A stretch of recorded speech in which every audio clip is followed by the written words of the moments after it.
नमस्कार। अमर उजाला के लिए संवाद न्यूज एजेंसी से मैं चंद्रमोहन कोठियाल और मैं इस वक्त मौजूद हूं देहरादून एयरपोर्ट पर, जहां पर जो टोल बैरियर है उसको लेकर कुछ विवाद हो गया है। आज से एयरपोर्ट पर जो पार्किंग शुल्क है वो बढ़ा दिया गया है और पार्किंग शुल्क बढ़ा दिए जाने के विरोध में जो तमाम यूनियन है देहरादून एयरपोर्ट की और अन्य जगहों की भी, चाहे वो हरिद्वार हो, देहरादून हो और अन्य जगहों की जो जितनी भी यूनियन है, उनके जो पदाधिकारी हैं उन्होंने यहाँ पर प्रदर्शन किया है और टोल को फिलहाल फ्री कर दिया गया है। यानी कि जो एयरपोर्ट गाड़ियां आती हैं और एयरपोर्ट से जो जाती हैं, दोनों जो बैरियर जो यहाँ पे थे उन बैरियर को हटा दिया गया है और टोल को पूरी तरह से इस समय फ्री कर दिया गया है। मैं इस वक्त टोल बैरियर पर ही मौजूद हूँ। आप मेरे पीछे देख सकते हैं कि कोई भी टोल बैरियर नहीं लगा हुआ है और जो हमारी पदाधिकारियों से बात हुई है उनका कहना ये है कि यहाँ पर 24 जो यूनियन है उनके पदाधिकारियों ने अभी यहाँ पर सांकेतिक रूप में अपना जो है प्रदर्शन किया है और यदि जो इन्होंने पार्किंग शुल्क 3 गुना बढ़ा दिया गया है, यदि उसको वापस नहीं लिया गया तो ये और भी आगे इसको प्रदर्शन करेंगे और तब तमाम यूनियन से जुड़े हुए अन्य लोग यहाँ पर आएंगे। फिलहाल यहाँ पर टोल बैरियर फ्री कर दिया गया है और एयरपोर्ट प्रशासन की तरफ से जो नई रेट लिस्ट है वो यहाँ पर चस्पा की जा रही है। सर, आज सुबह से हमारे पास फोन पे फोन आ रहे हैं। मैं इनोवा टैक्सी मैक्सी चालक मालिक एसोसिएशन से यूनियन सेक्रेटरी हूँ इनोवा टैक्सी मैक्सी से। मुझे सुबह 6 बजे हमारी यूनियन की जो गाड़ियां आई है उन पर सुबह से ही मेरे पे फोन आ रहे हैं कि आज से सडन 345 रुपए का हमारे पास अतिरिक्त पार्किंग लगाया जा रहा है, जिससे कि हमें तो पता ही नहीं है, कोई सूचना नहीं दी गई है कि पार्किंग वालों की तरफ से कि इस तारीख से रेट बढ़ेंगे या घटेंगे, जो भी है।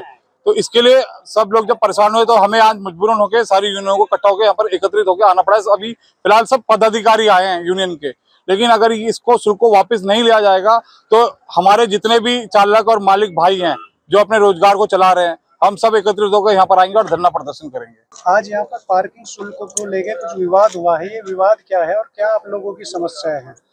हमारी समस्या ये है जी, हमारे कमर्शियल वाहन है, कमर्शियल वाहन के साथ बहुत भेदभाव किया गया है।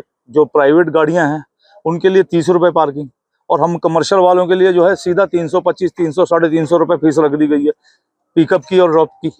जबकि ड्रॉप हमारा बिल्कुल फ्री था, जिसमें 5 मिनट हमारे को मिलते थे और अपनी सवारी उतार के चले जाते थे। तो पार्किंग के नाम पे यहाँ पे जो है अवैध वसूली की जा रही है सीधे तौर पर पूरे। मैं तो ज़्यादा बात नहीं कहना चाहता, अवैध वसूली बंद करी जाए और इसको पूर्व की तरह जो है जैसे चल रही थी पार्किंग वैसे चलाई जाए। अगर किसी ठेकेदार को पड़ता नहीं आ रहा है तो वो अपना ठेका कहीं और ले ले। उत्तराखंड में अभी भौगोलिक स्थिति जो है, पर्यटन विभाग जो रोजगार है उसकी अभी पटरी पे नहीं आया है, अभी पटरी पर आना रोजगार बाकी है। हमारे पास मात्र एक 4 धाम की यात्रा है जो 3 महीने चलती है, उसमें बरसात, आपदाएं वगैरह वगैरह बहुत कुछ हमें बर्दाश्त करना पड़ता है। मैं धामी सरकार को आपके अमर उजाला के माध्यम से कहना चाहता हूं कि परिस्थितियों को ध्यान में रख करके नियम लागू किए जाएं। इन चीजों को विशेष तौर पर एक निचले पायदान पे जो हम लोग खड़े हैं, टैक्सी मैक्सी वाले लोग, हमारे से कुछ ना कुछ सूचना दे करके कोई ना कोई जो प्रक्रिया करनी होती है वो करा करें, बिना बताए कुछ भी ना करें।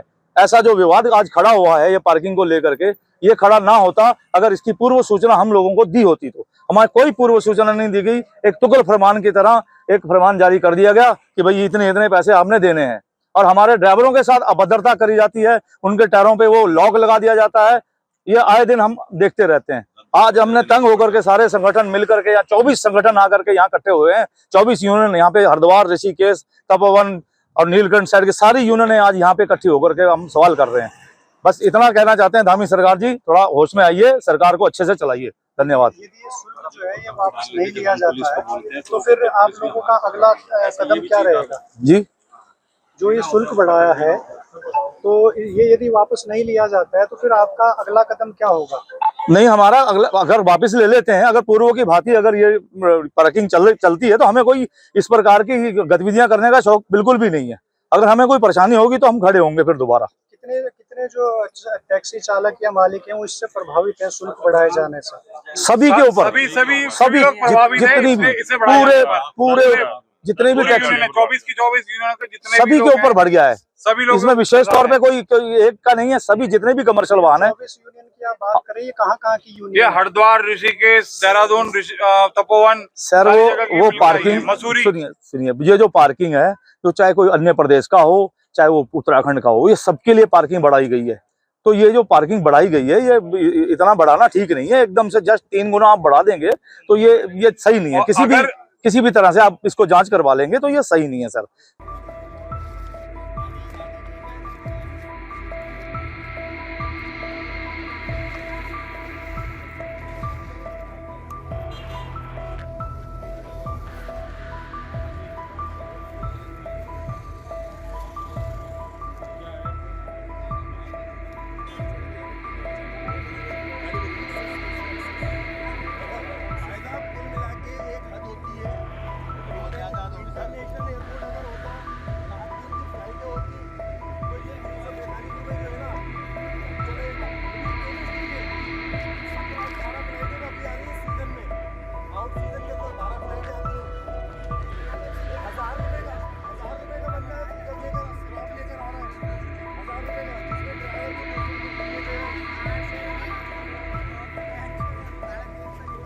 मालिक को 60 रुपए जाके पकड़ाएगा कि मालिक साहब ये बचे 350 देने के बाद एयरपोर्ट की पार्किंग और 150 का टोल, 200 रुपए मेरे दिए, 30 रुपए का डीजल, ये 60 रुपए बचे। अब इसके अंदर जो है आप इंस्टॉलमेंट भर लो, ये घर का खर्चा होगा।